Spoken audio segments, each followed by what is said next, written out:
Posso botar? Só estou vendo agora também. Abri aqui o tablet que meu filho me emprestou. Caramba! O papel de parede dele abriu o tablet, uma imagem de Martim Lutero. O sujeito está espiritual, né? Se você abrir o meu, geralmente são dois. O Cair Paravel, a cidade lá de Nárnia, onde reina, ou então Rivendell, lá do Senhor dos Anéis. Adriel põe Martim Lutero aqui na capa. Tá bom, tem gosto para tudo, né? Queridos, como eu disse, é uma alegria a gente poder estar compartilhando aqui uma palavra muito simples com os irmãos, mas que tem me edificado muito já há um bom tempo. Obrigado, Luiz. Eu quero dar continuidade à exposição do primeiro capítulo aí da carta de Paulo aos Efésios. Então eu quero te convidar a abrir então a sua Bíblia na Epístola de Paulo aos Efésios. A versão que eu vou usar é a Almeida atualizada. Está a partir do capítulo 1. Nós vamos ler do versículo 1 até o versículo 10, mas eu quero compartilhar com vocês uma breve exposição aí do versículo 7 ao 10. Mas, para nos situarmos, vamos ler a partir do versículo 1, por favor, onde a palavra de Deus diz assim: Paulo, apóstolo de Cristo Jesus, por vontade de Deus, aos santos que vivem em Éfeso e fiéis em Cristo Jesus, graça a vós outros e paz da parte de Deus nosso Pai e do Senhor Jesus Cristo.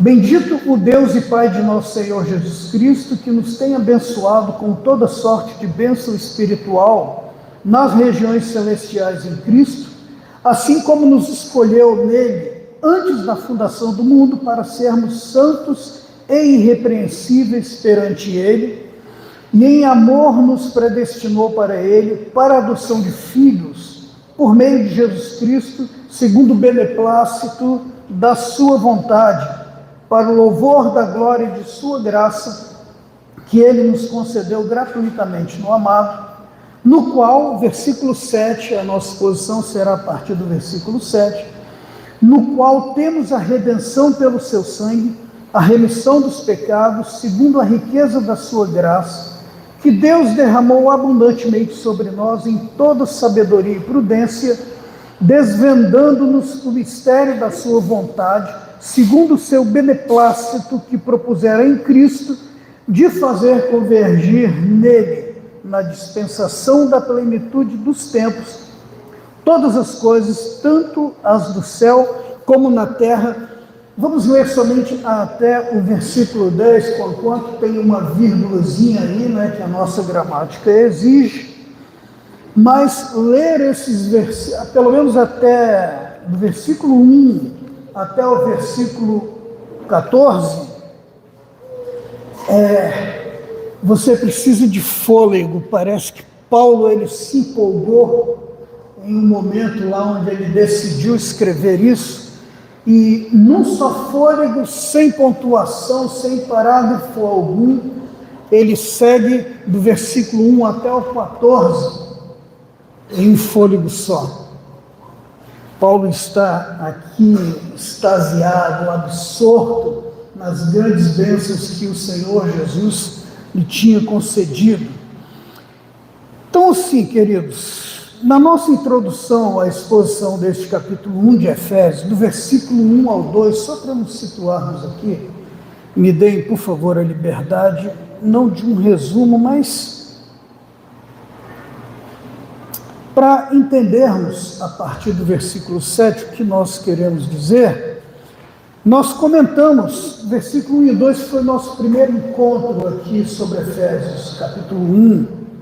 Comentamos como, diante de muitas tentativas de forças que procuram ofuscar o nosso chamado e missão, nós precisamos de alguns posicionamentos da nossa parte. Dentre alguns desses posicionamentos, eu enumerei. O primeiro é afirmar a origem da nossa força. No nosso primeiro encontro, eu comentei sobre isso.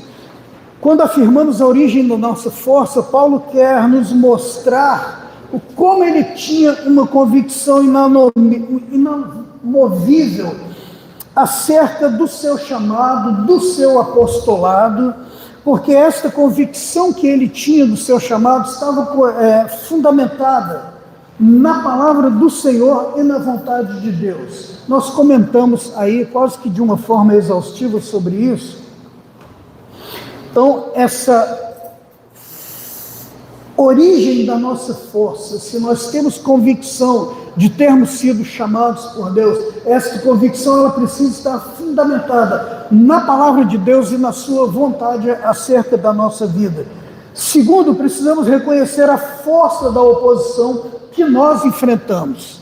Deus nos reveste da convicção da sua palavra, ele vai acender na nossa mente, no nosso coração, aquilo que é, ou aquilo que significa a sua vontade para nós, porque em algum momento da nossa caminhada, nós precisamos entender que sofreremos oposição, desde o primeiro dia em que nós nos rendemos a Cristo como nosso Senhor e Salvador, até a nossa ida ao Senhor.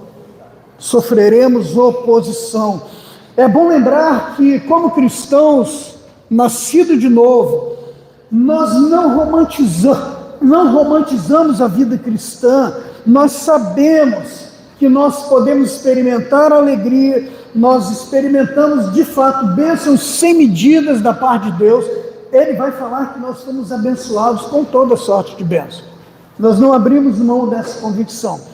Todavia, a oposição ela virá contra nós. E é triste percebermos como muitos ao longo da sua caminhada acabam por sucumbir diante desta oposição, diante dessas forças, que os nossos inimigos, que são espirituais, ele vai explicitar lá no capítulo 6, que nossa luta, na verdade, ela não é contra carne ou sangue, mas contra principados e potestades.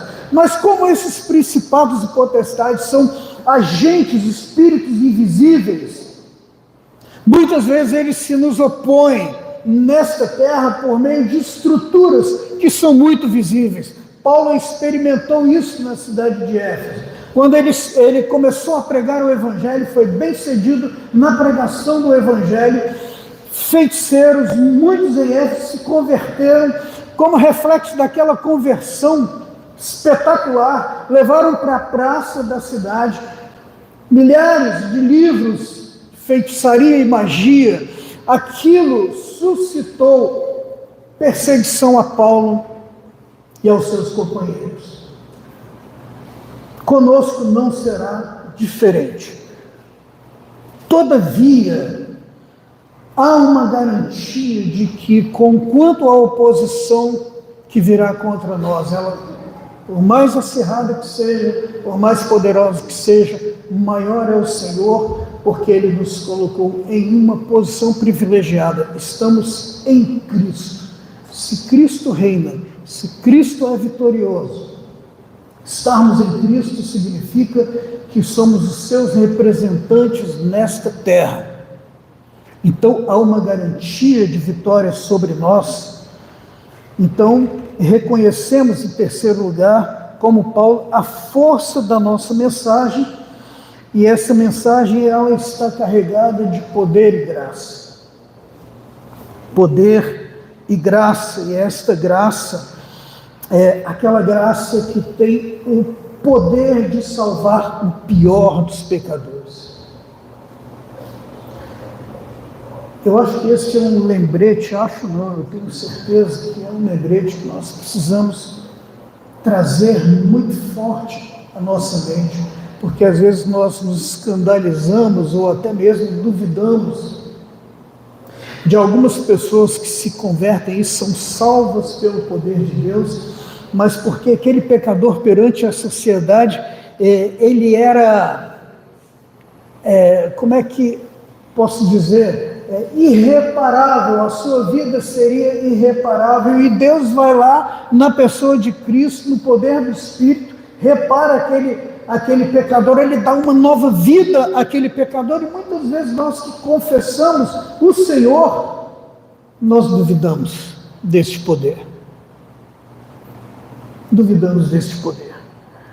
Mas nós não podemos. A graça de Deus, ela transforma o pior dos pecadores. E não somente isso, a força da nossa mensagem está naquele poder que gera uma paz que excede todo o entendimento. Por isso que Paulo vai falar aí graça e paz da parte de Deus, o nosso Pai. Graça e paz. Graça que transforma o pecador, pior que ele seja, e paz que inunda o coração deste pecador, é uma paz que o mundo ele não pode conceder. Este foi o nosso primeiro encontro, eu falei sobre isso. Nosso segundo encontro, do versículo 3 ao 6, falamos acerca do propósito do Pai. Falamos do propósito deste Deus Pai, que é todo-poderoso e amoroso, em nos abençoar com toda sorte de bênçãos espirituais nas regiões celestiais em Cristo. Esta é a nossa mensagem, esta é uma verdade que não podemos abrir mão dela. Falar acerca deste Deus que é Pai, que é todo-poderoso, que é bondoso, é falar que quando Ele nos salvou com um propósito. E um desses propósitos na história de Deus, que se torna muito claro, muito forte na vida de Paulo, é que nessa disposição extraordinária e amorosa, Deus nos elege antes da fundação do mundo para Ele e nos predestina para Ele, irmãos. É até uma expressão muito estranha e quase que indefinível afirmar que Deus nos escolheu nele. A nossa salvação não está em nós, está nele mesmo. Antes da fundação do mundo. Isso é uma coisa extraordinária para nós. Eu diria até que isso é uma coisa extraordinária para principados e potestades, os nossos adversários. E isso é uma verdade extraordinária para os próprios anjos eleitos. A descrição também dos anjos que permaneceram fiéis ao Senhor nos céus, anjos eleitos. O fato de Deus nos eleger, nos predestinar para Ele antes da fundação do mundo, é algo extraordinário e que deve trazer em nosso coração e na nossa mente louvor e adoração, e eu falei bastante sobre isso. Eu falei que predestinação, que eleição, não são temas doutrinários para ficarem sendo discutidos, digladiados aí pelas redes sociais, mas são para entendermos que no momento de adversidade, nós sabendo que Deus nos elegeu, nos predestinou para Ele antes da fundação do mundo, não é motivo de orgulho, que seria absurdo, porque a nossa salvação está nele, não está em nós mesmos. Mas isso precisa gerar no nosso coração louvor e adoração. Precisa gerar no nosso coração louvor, adoração e gratidão. Hoje, então, vamos dar continuidade a partir do versículo 7 ao 10, que descreve a obra e os benefícios da missão do Filho, Jesus. E eu vou repetir, o propósito aqui não é primariamente ensinar ou explicar a razão da predestinação, que é um dos pontos centrais, pelo menos do versículo 1 até o 14 aqui. A nossa eleição, a nossa predestinação em Deus e aquilo que advém dela. Eu quero falar com vocês sobre os benefícios que advêm desta predestinação. O que ganhamos com isso aqui na história. E este ganho, como nós podemos, de uma maneira prática, na nossa caminhada cristã, usufruirmos dele, sermos vitoriosos em todas as lutas e batalhas que empreendemos. Eu enumerei 3 benefícios aqui, eu usei esses termos aqui para poder pontuar esses elementos. Primeiro, nós recebemos benefícios da regeneração. Versículo 7 e 8, vou lê-los novamente. No qual quem? Em Jesus. Temos a redenção pelo seu sangue, a remissão dos pecados, segundo a riqueza da sua graça.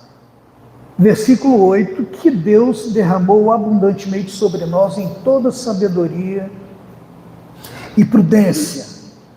Tem um teólogo que eu gosto muito de lê-lo, Charles Leiter. Ele nos diz que no seu livro Justificação e Regeneração, ele começa com uma pergunta: o que é regeneração? Eu acho meio que assim, estranho como alguns conceitos teológicos para nós, eles passam batidos, né? Nós vivemos uma vida cristã, às vezes muito satisfatória, nossa comunhão com o Senhor, mas se alguém pedir a razão da nossa fé, nós muitas vezes não sabemos expressá-la por meio de proposições. Um conceito lógico para isso. Charles Leiter nos ajuda aqui, definindo de uma maneira muito simples, eu fico com a simplicidade dele, o que é regeneração.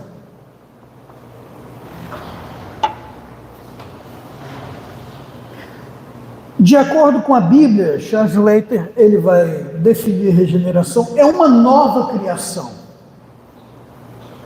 Quando Deus regenera o homem, é um milagre da mesma ordem de quando Deus criou o universo.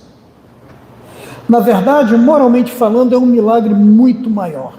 Regeneração é um ato criativo de Deus e de Deus somente. É Deus intervindo de maneira soberana e poderosa na vida do morto. Eu procurei essa imagem, eu até ia colocar aí como arte na introdução da nossa mensagem, mas eu não achei.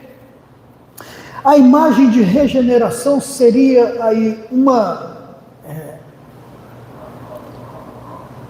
no mundo natural, talvez, não sei, não sou agricultor, seja até possível, não sei.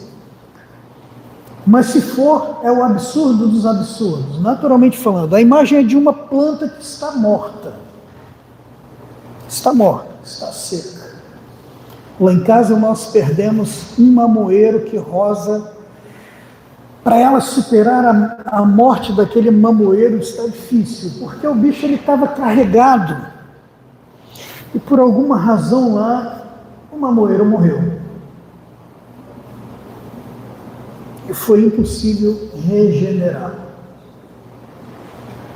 Mas imaginem esse mamoeiro carregado de frutos aí na cabeça, na mente de vocês, esse mamoeiro, de um dia para o outro, ele começa a dar sinais de vitalidade. A seiva novamente começa a fluir no seu caule, no seu tronco, as folhas, os frutos renascem da morte. O significado de regeneração espiritual é isso, nem mais nem menos. O homem, ele estava morto, e Deus, mediante o poder de Cristo, o ressuscitou. Isto é regeneração. Isso é algo extraordinário. Um outro teólogo, John Frame, ele segue a mesma linha de raciocínio e acrescenta: a pressuposição das Escrituras é que sem a graça de Deus estamos espiritualmente mortos. Paulo vai explicar isso em Efésios, a partir do capítulo 2. Isso, então, significa que por esforços próprios, nada podemos fazer para agradar a Deus. Assim como a concepção e o nascimento trazem nova vida física, a obra da regeneração traz nova vida espiritual. Por meio do novo nascimento, obtemos um novo desejo e uma nova capacidade de servir a Deus.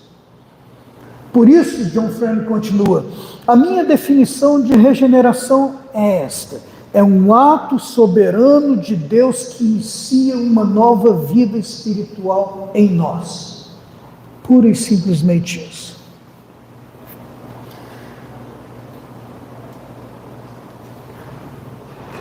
Mas para falarmos de regeneração de uma forma muito clara, o que advém desta regeneração? O Senhor, como é que ela foi operada? São duas expressões que Paulo usa aqui no nosso versículo 7. Em Jesus, no qual temos a redenção pelo seu sangue, a remissão dos nossos pecados. Irmãos, eu me detive a esses dois termos porque eles são importantíssimos para entender uma vida, e eu não estou falando aqui de triunfalismo irresponsável, mas como viver uma vida vitoriosa em Cristo Jesus, nesta terra de Deus, onde parece-nos que o tempo todo sofremos oposição. O pastor Luiz Eduardo falou aqui no início do culto: se você veio com a sua mente preocupada,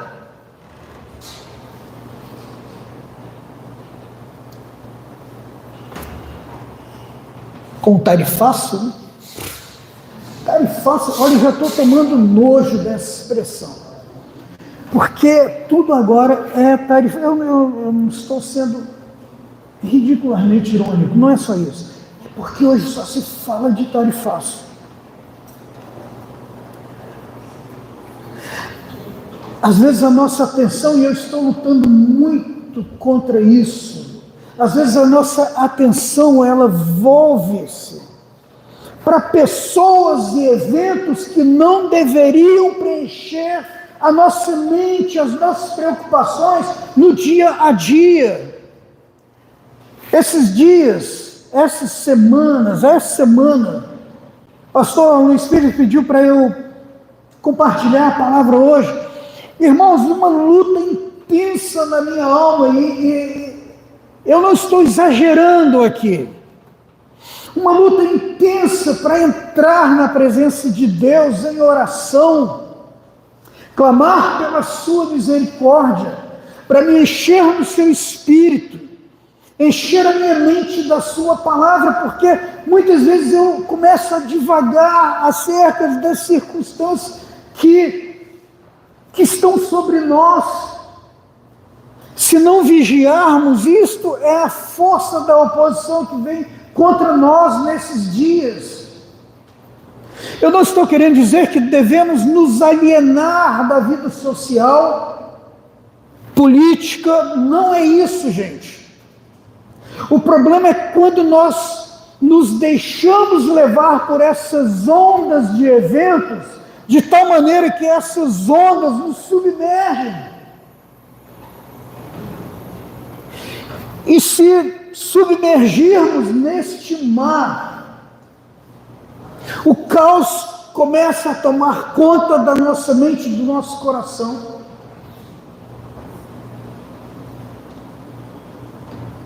Nós começaremos a pensar como os nihilistas, aqueles filósofos que veem negatividade em tudo.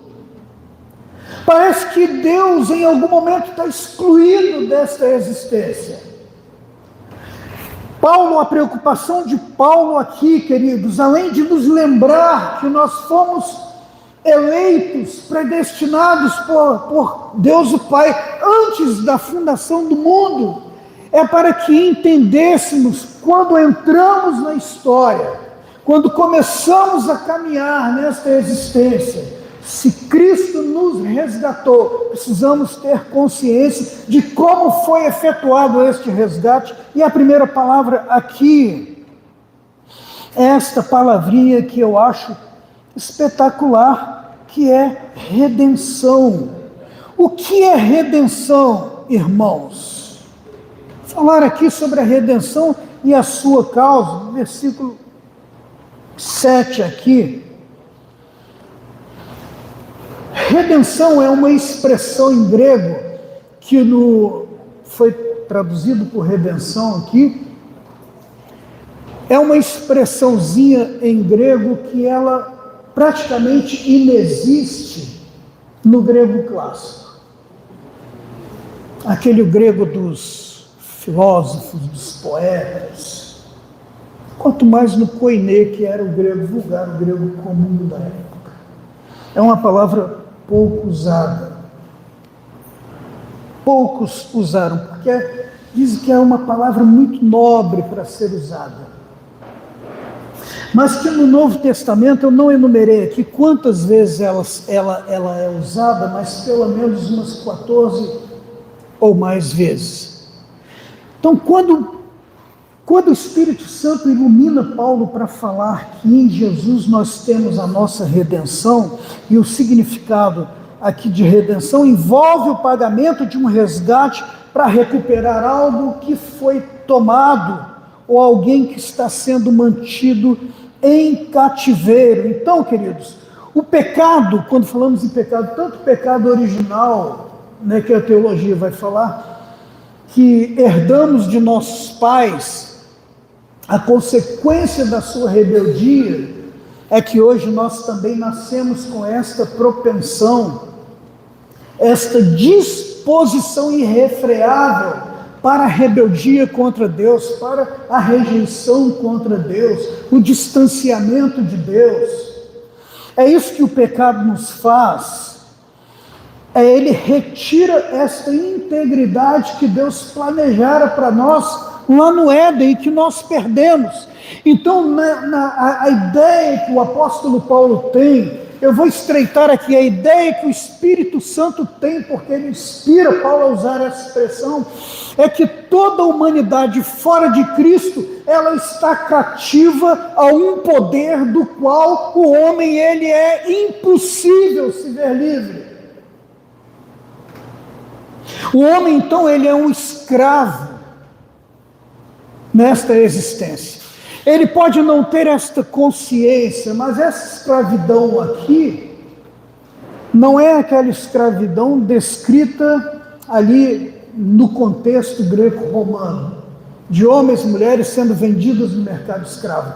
Ela é muito mais séria do que aquilo.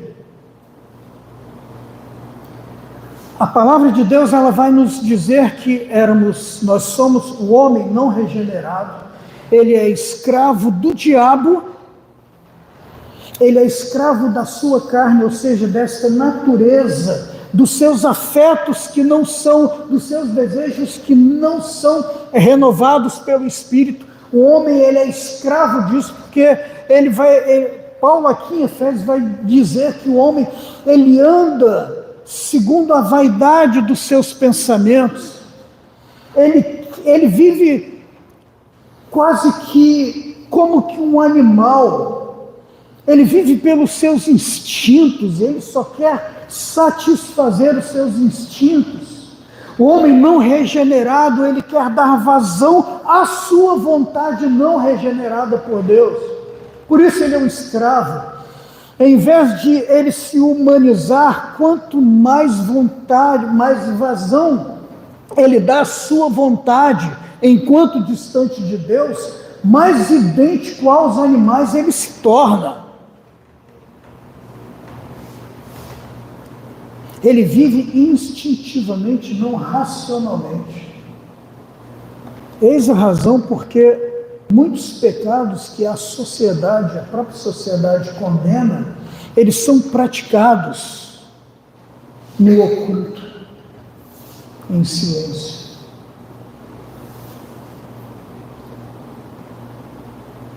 Isso é uma reação quase animalesca. Isto é redenção. Nós precisamos entender para valorizarmos aquilo que Cristo fez conosco. Se não entendermos que nós éramos escravos do diabo, se não entendermos que éramos escravos da nossa vontade e pensamento, se não entendermos que éramos escravos deste mundo, enquanto todo um sistema bem elaborado, que alija Deus da existência do homem, se não entendermos isto, nunca valorizaremos a graça. Menosprezaremos esta redenção que Cristo efetuou em nosso favor, de uma maneira tão amorosa e graciosa, que custou tudo a Deus, e para nós saiu de graça. Tem um autor aqui,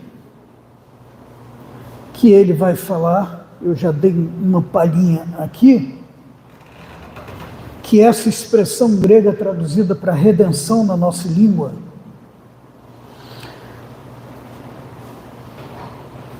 estamos lidando com uma palavra que não tem praticamente história nenhuma. É usada apenas no grego muito avançado, e isso de modo muito raro. Quando ocorre, é usada para o resgate de guerra. Nos papiros do grego clássico, ela não é citada ocorrência alguma, mas quando a gente vai para o Novo Testamento, ela é muito relevante. Porque quando falamos de redenção, eu quero tomar a liberdade aqui de citar aquilo que o William Barclay, ele nos informa acerca desta palavra, para que nós valorizemos muito mais do que nós já valorizamos. Redenção na Bíblia significa redenção do pecado, e sempre em conexão com a obra de Cristo Jesus. Aqui é uma citação aqui de Efésios 1:7. Os cristãos, ele tem a redenção pelo sangue de Jesus, o perdão dos pecados. Remissão e perdão aqui são sinônimos, tá, irmãos? Remissão é perdão. E ele vai citar algumas passagens bíblicas aqui que eu não vou citá-las, mas ele dá 3 razões para descrever aqui o que seria esta redenção, né? É relacionado ao pecado, sempre em conexão com a obra de Jesus Cristo. Preste atenção nisso. Redenção implica num novo relacionamento de amizade que o homem passa a ter com Deus mediante a obra de Cristo. Queridos, Paulo está falando aqui que quando somos libertos pelo poder e graça de Jesus, ele não nos liberta para nos deixar livres, leves e soltos, mas ele nos liberta para iniciar conosco um novo relacionamento de amizade. Antes éramos inimigos de Deus. Hoje somos amigos de Deus. Antes estávamos alienados da presença do Senhor. Hoje, por meio desta redenção, deste resgate, desta compra que Cristo efetua em nosso favor, Ele faz. Isso para mim, irmãos, é algo extraordinário. Saber que Cristo um dia na minha história, Ele me salvou para poder se relacionar comigo em amizade, não somente com Ele, como meu irmão mais velho, mas com o Pai e com o Espírito Santo, que é o meu consolador nos momentos de angústias que eu passo, que eu passei, que eu passo e que eu passarei. Ontem de manhã eu estava orando,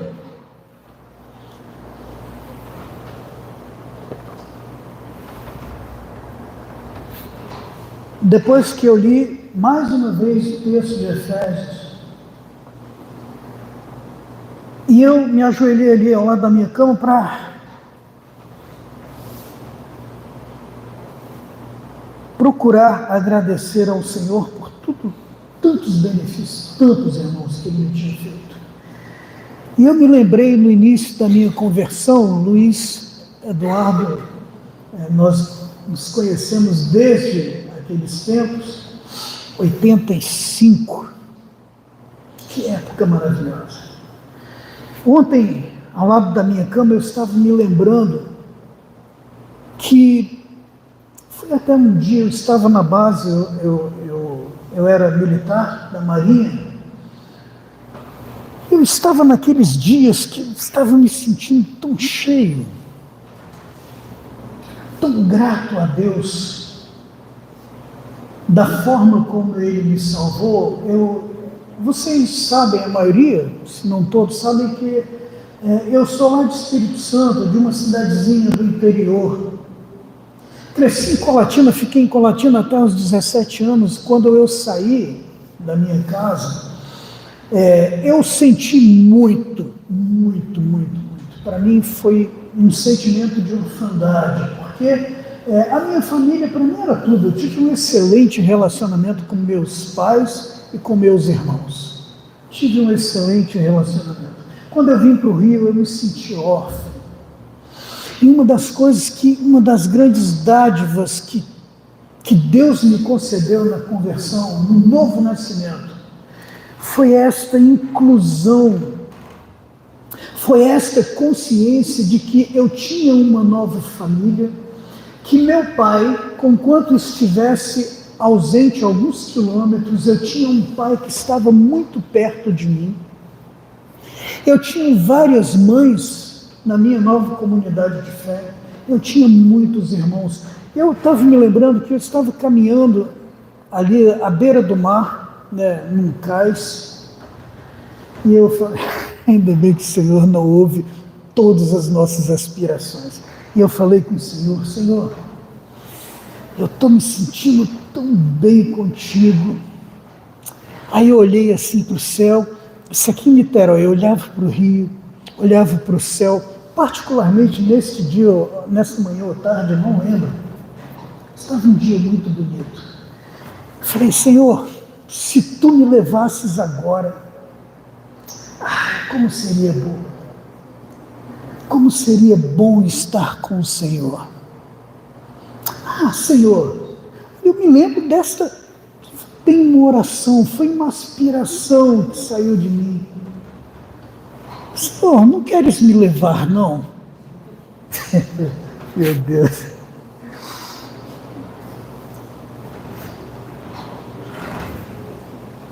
Talvez o Senhor fez aquele sorrisinho doce que só Ele tem. Infantilidade da minha parte, não.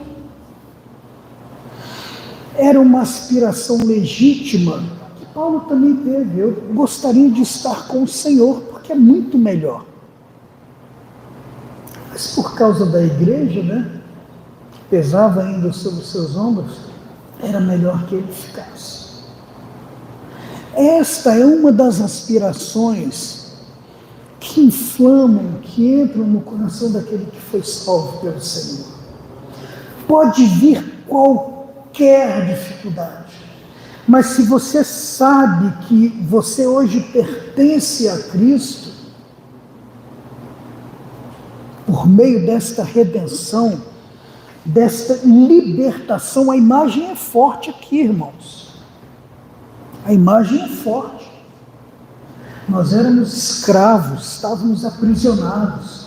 E quando Paulo diz aqui que ele operou a redenção pelo seu sangue, ele nos libertou mediante um preço aqui absurdo. Preço de sangue. Preço de sangue. Tem um livro, não me lembro agora o autor grego, O Resgate de Heitor. Heitor já tinha sido morto por Alexandre Grande, mas o corpo dele estava lá. Ofereceram ouro e prata para que o corpo de Heitor fosse resgatado. Eu não me lembro, já faz um tempo que eu li isso, se foi pago o resgate, se houve o resgate. Se alguém leu aí, depois me lembre, por favor. Mas o importante para nós nesta manhã é sabermos que o resgate que foi exigido em nosso favor, ele foi pago. Não com ouro ou prata, ou qualquer coisa que tenha valor desse tipo, mas com o precioso sangue de Cristo. Eu usei uma expressão pouco atrás que para Deus custou tudo.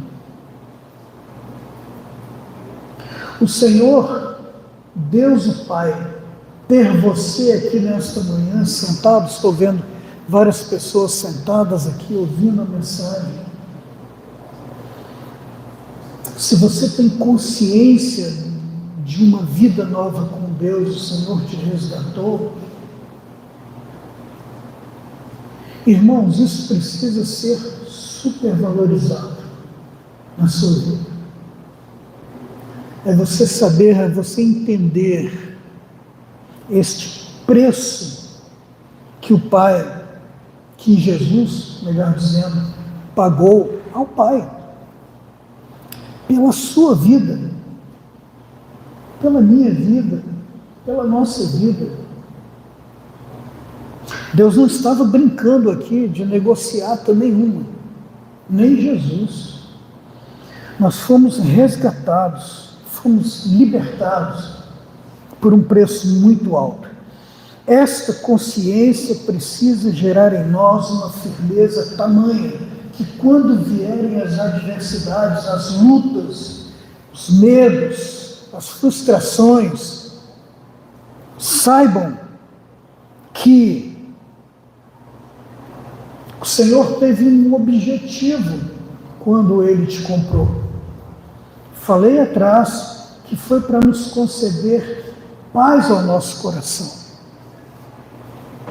Foi para gerar em nós força diante das adversidades, sabendo que hoje nós somos portadores de uma mensagem, de uma palavra que subjuga principados e potestades, sim.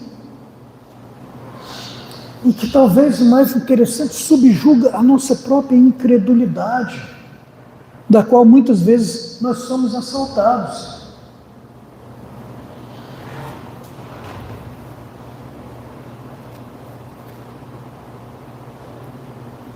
Nesta redenção,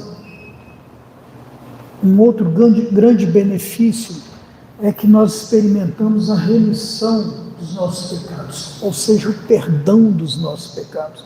Agora já não há mais nenhuma acusação para aqueles que estão em Cristo Jesus. Quero lembrar, remissão significa isso, perdão. Eu fiz uma anotação aqui, a partir de algum texto que eu li um tempo atrás. Essa expressão aqui, para pecado, traduzido para pecado, seria também apropriado para transgressão. Quando eu li, a diferença, realmente o termo grego é diferente aqui, pecado, e esse termo que Paulo usou aqui originalmente. Pecado comum geralmente é hamartia, né? Mas a expressão que ele usa aqui é outra, que poderia talvez ser melhor traduzido por transgressão. E o comentarista, ele diz assim que transgredir significa, dentro desse contexto aqui, significa ultrapassar os limites que Deus estabeleceu para a nossa obediência ou desviarmos do caminho da justiça que designou para que fôssemos considerados justos. Queridos, uma vez que o sangue de Jesus se aplica às nossas transgressões, o seu sangue nos redime não apenas da nossa natureza pecaminosa, a natureza lá que herdamos de Adão, mas também de todas as transgressões que cometemos, os limites que foram impostos por Deus e nós os transgredimos, nós os ultrapassamos. O sangue de Jesus, ele nos perdoa de tudo isso. Tem um hino, uma música que nós cantamos, muito antiga, o Luiz Eduardo e Simone vão lembrar. Adoramos aquele que venceu. Tem estrofe, pois não há pecado ou culpa, lembram? Maior que o seu amor. Não há nada que façamos que não possa perdoar. Isso para mim, é espetacular. Isso é espetacular.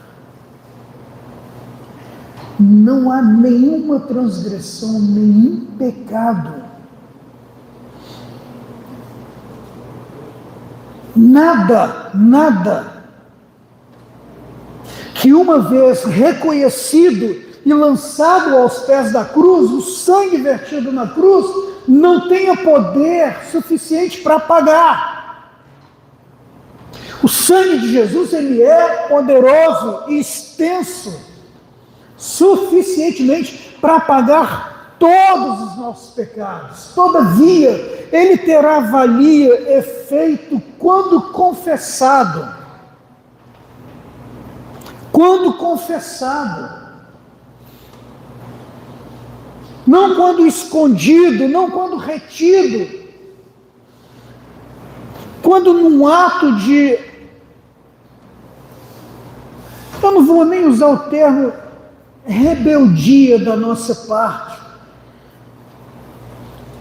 mas uma atitude desprezível da nossa parte quando pecamos e tentamos por nós mesmos nos redimir de uma maneira ou outra, com a nossa autocomiseração. Quem sabe se eu for um pouquinho autocomiserante aqui, Deus, ele não se compadece, ele não leva em conta. São aqueles momentos onde nós nos envergonhamos de tal maneira daquilo que cometemos, que nos envergonhamos e nos negamos a ir à presença do Senhor e pedir o perdão dos nossos pecados. Isso é aviltante para o Senhor, irmãos. Isso é afrontoso para o Senhor. A nossa atitude mesquinha, ridícula, de tentar manipular Deus aí em relação ao seu perdão, denigre a sua santidade. A nossa atitude, uma vez que sabemos hoje que em Cristo temos a redenção pelo seu sangue, a remissão dos pecados segundo a riqueza da sua graça, o que nos impede de nos humilharmos e irmos até Ele. Isso Paulo quer nos ensinar aqui, irmãos. Há um grande poder, você quer nós queremos viver uma vida vitoriosa na presença do Senhor, na presença de principados e potestades, é encarnarmos essas verdades, esses princípios. Eu anotei aqui como segundo benefício que advém desta regeneração, o benefício da revelação. Versículo 9, desvendando-nos o mistério da sua vontade, segundo o beneplácito que propuseram em Cristo. Existe esse mistério da revelação. Deus não apenas perdoa e recebe aqueles que Ele reconciliou consigo mesmo, como filhos. Ele também os ilumina com a compreensão do seu propósito.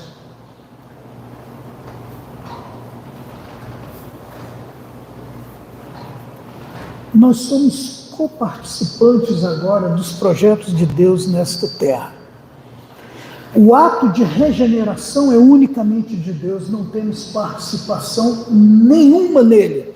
Nós estávamos mortos, Ele nos ressuscitou. E uma vez alguém me perguntou, você me ofende, perguntou, ele comentou na verdade, você me ofende quando diz que eu estava morto, ou que eu estou morto? Eu falei, olha, biologicamente você está vivo.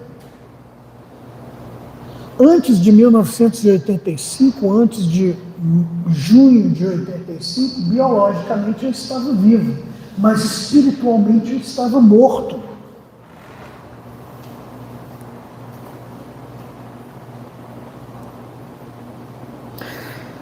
E aquele rapaz com quem eu conversava, ele se ofendeu. Por quê? Porque isso você só consegue compreender a partir desta verdade, é quando Deus te revela isso. É quando Deus abre o seu entendimento, como Ele abriu o entendimento de Lídia.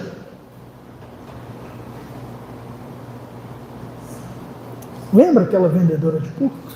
Estava à beira de um rio, e Paulo chega lá, e aí Paulo começa a pregar, e o Espírito Santo abriu o entendimento de Lídia para ela atender aquilo que Paulo falava. O Espírito Santo abriu o entendimento de Lídia. Antes, Lídia tinha o seu entendimento obscurecido, entenebrecido, é outra expressão que Paulo vai usar. O incrédulo, ele tem o seu entendimento entenebrecido, está em trevas. As verdades espirituais estão ocultas a ele. E não é o Edilson que está falando, está sendo ácido aqui, não, é a palavra que fala. Só podemos entender essas verdades espirituais quem tem uma nova vida. E Paulo quer mostrar para aqueles irmãos ali da cidade de Éfeso, que hoje eles precisam encarnar este entendimento, que Deus os escolheu antes da fundação do mundo, os salvou no tempo, no espaço, e uma vez salvo tempo e espaço geograficamente, ele começa agora a desvendar um mistério que outrora estivera oculto por séculos. Que mistério é esse, irmãos? O mistério da sua vontade. Qual é a vontade de Deus que Paulo está falando até aqui no versículo 10? Nós já vamos terminar. Eu não vou nem compartilhar todo o texto que eu tinha separado aqui para os irmãos, mas eu quero encerrar aqui com esse texto que é espetacular. O Deus que nos salva antes da história, o Deus que efetiva esta salvação na história, é o mesmo Deus que vai completar esta salvação de maneira plena no futuro. Porque é isso que ele fala. A nossa salvação, ela abarca entendermos o que aconteceu no passado, ele nos predestinou para ele, isso gera em nós louvor e adoração e não orgulho. Esta predestinação, esta eleição foi nele mesmo. Foi em nós, foi nele, nós nem existíamos ainda. Ele decidiu que um dia criaria um sujeito chamado Edilson e que ele ia amar esse sujeito a despeito de ser pecador, a despeito de ser hipócrita, a despeito de ser rebelde, ele ia me amar. Ia efetivar a minha salvação na história. E quando a minha salvação ela foi propiciada, experimentada na história, quando eu comecei a entender que Deus tinha um plano para nós, não somente para mim, mas para nós, para a igreja. Mais à frente ele vai falar outras expressões desse mistério que estava sendo revelado, como, por exemplo, de formar a partir de Israel um só povo. A inimizade que existia entre Israel, que se julgava o povo da aliança, e os gentios, que eram os cães, que eram considerados porcos, os párias da sociedade, Deus, por meio de Cristo, derrubou esta parede de separação. Isso foi uma revelação. Agora Deus tem um povo, que é a sua igreja, composta de judeus e gentios, sem barreiras étnicas, sem barreiras socioeconômicas. Um povo que adora a Deus pelo que Ele é e que reconhece de onde este povo saiu. O Espírito quer nos fazer entender que Deus teve a graça, a dádiva de revelar o seu plano para nós. Um plano que se efetiva aqui na história, mas que olha para o futuro. Que plano é esse? De fazer convergir nele, ou seja, em Cristo, na dispensação da plenitude dos tempos, todas as coisas, tanto as do céu como as da terra. É outra expressão. O livro a carta aos Efésios está repleta de algumas expressões que os especialistas, comentaristas vão dizer que é um grego muito refinado que Paulo vai usar. A expressão convergir, aqui ela tem um sentido de trazer unidade, colocar sob uma cabeça, sob um governo, todas as coisas. William Barclay, que era um especialista em grego e Novo Testamento, ele diz que é outra palavrinha aqui, esta palavra convergir, ela era evitada no grego mais avançado porque era muito nobre.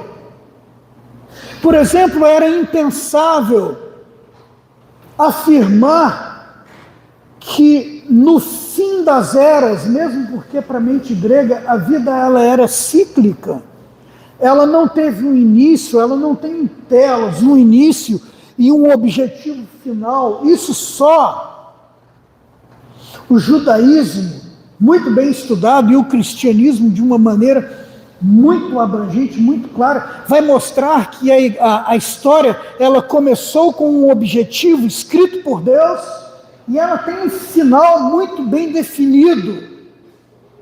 E Deus nos compartilha, Ele compartilha conosco este objetivo.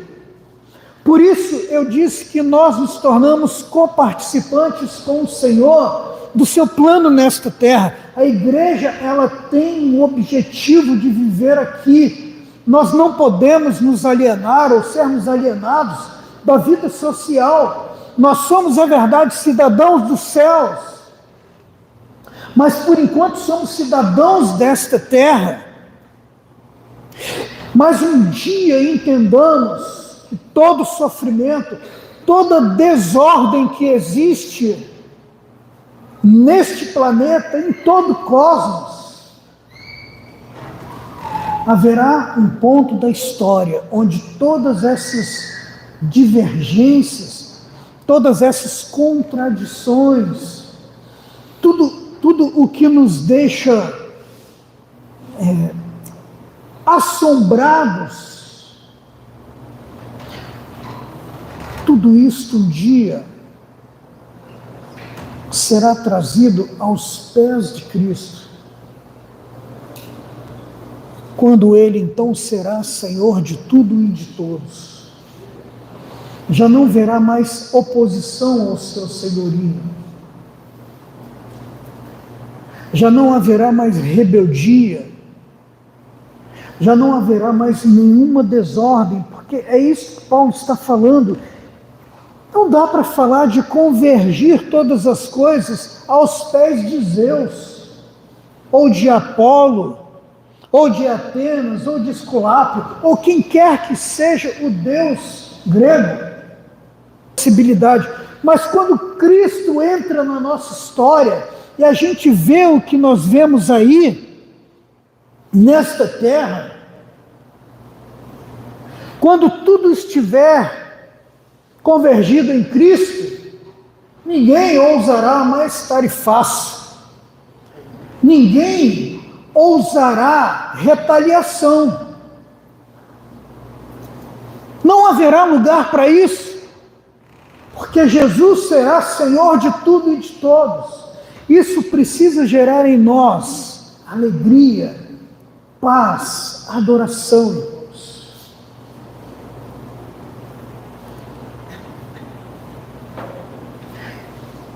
Eu quero encerrar por aqui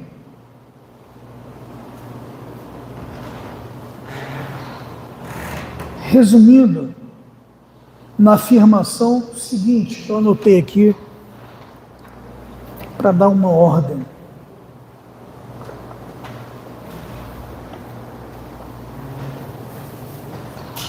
Os crentes, nós, temos experimentado a abundância da graça de Deus na redenção de Cristo e na provisão de toda percepção e sabedoria. É isso que ele fala aqui, que Deus derrama perdão, derrama graça, derrama paz, derrama certeza de vida eterna, de forma abundante a nossa vida.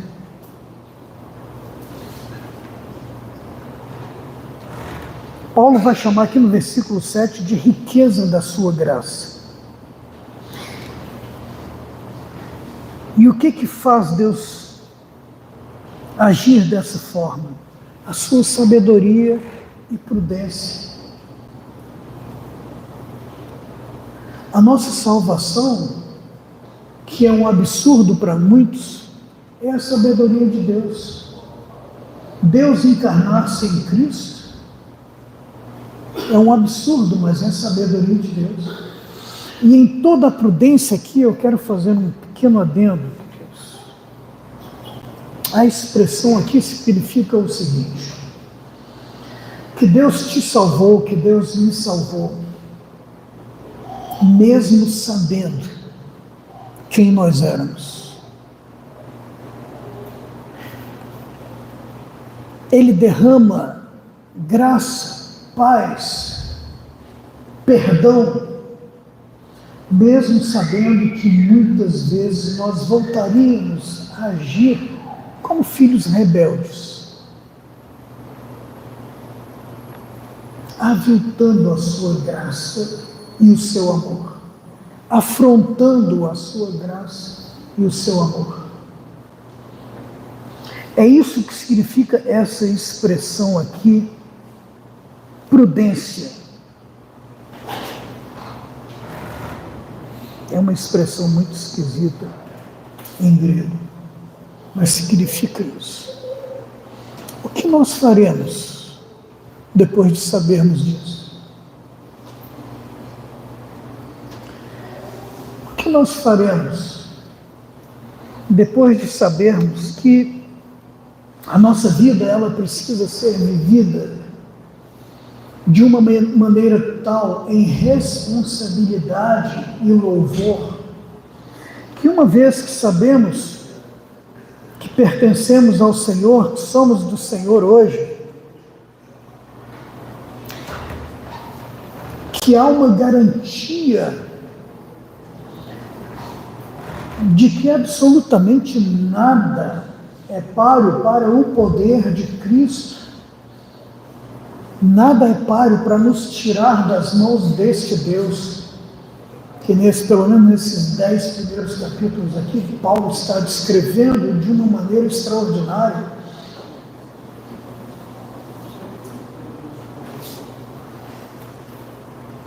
A gente precisa viver com responsabilidade. Fomos salvos, pertencemos a Ele para vivermos em louvor, adoração, santidade, porque pertencemos a Ele. Nós viveremos então a partir de então como filhos de Deus que entendem que a história não é sem significado nem propósito, como os pagãos pensavam ou pensam. Ela está avançando para um alvo glorioso. É quando, em um determinado momento da história, Cristo,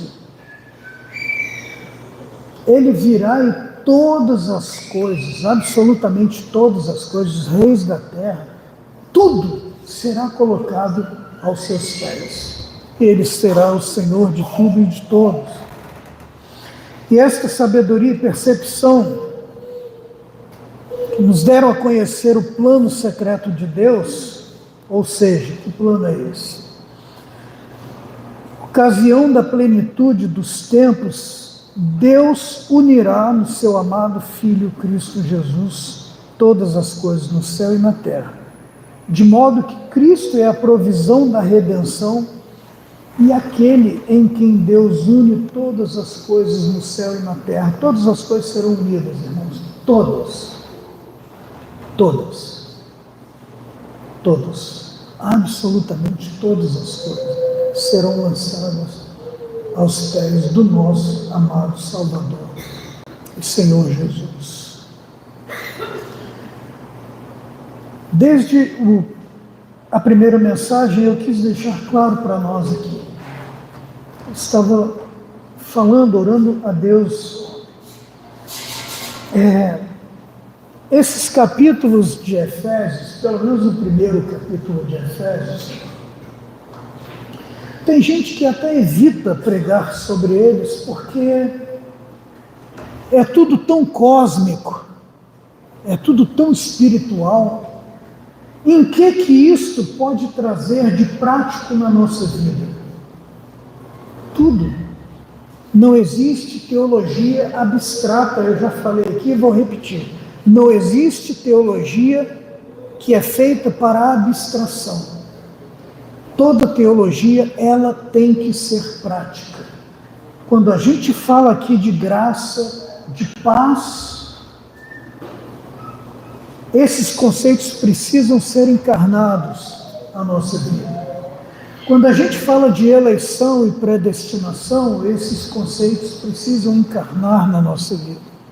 Quando nós falamos de redenção, de perdão, quando a gente fala de escatologia, de convergência de todas as coisas a Cristo, isso precisa gerar em nós praticidade. E esta praticidade vem, irmãos, quando o dia mau vier.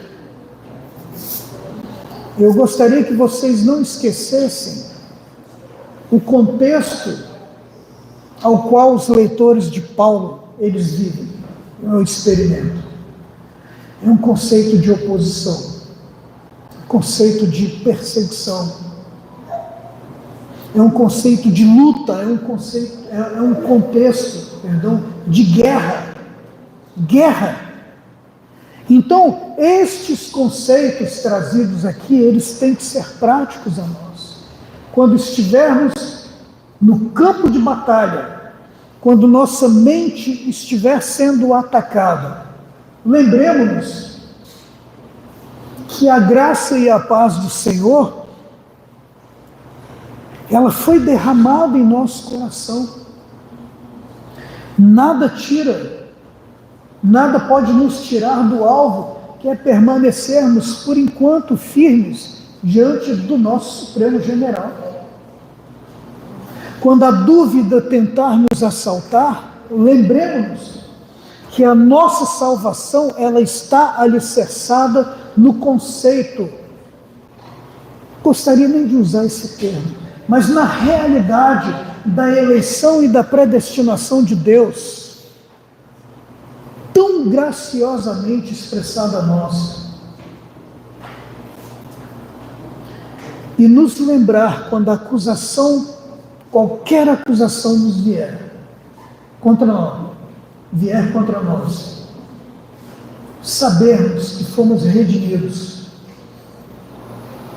que fomos remidos, perdoados, e que essas verdades ninguém pode tirá-las do nosso coração e da nossa mente. Amém?